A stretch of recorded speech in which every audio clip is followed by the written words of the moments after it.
Hi everybody. Never thought this sort of a situation will come this sooner. Anyway, it's God's will.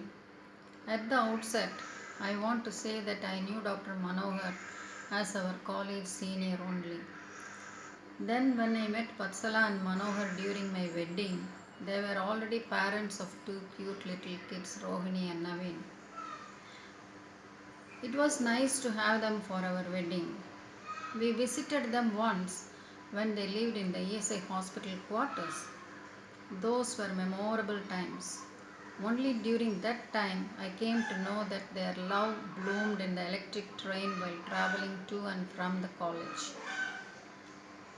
Dr. Manohar, as an ophthalmologist, has done thousands of cataract surgeries and also as a Rotarian, he involved himself in lots of public welfare activities too.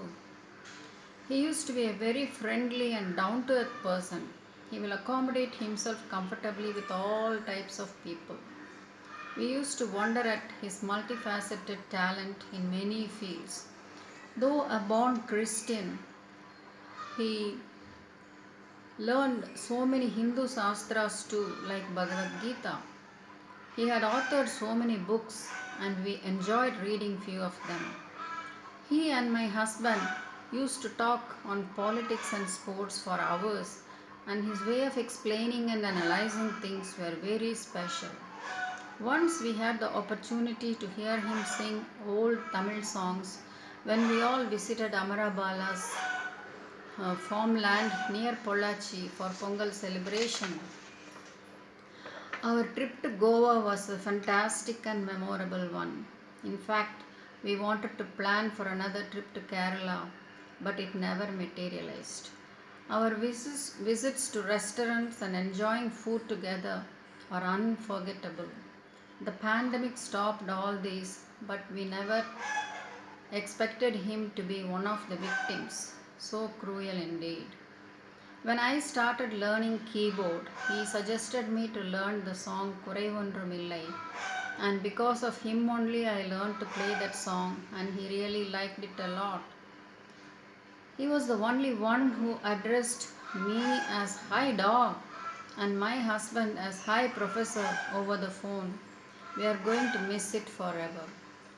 The way he helped us taking some crucial decisions during certain important situations was highly valuable. He was so proud of Rohini, Anand, Naveen, and Suja. He also adored so much his grandchildren Rishi, Anjali, Satvik, and Tarun. Our daughter Pradipa and family join us in sharing the grief on the sudden demise of our beloved doctor. We pray the Almighty to give strength of mind to Vatsala and the whole family to bear this loss. The cruel pandemic made our great friend's physical body to depart from all of us and from this world. His Atma has become one with Paramatma. May your soul rest in peace, Doctor. Goodbye from Paneer and Vanita.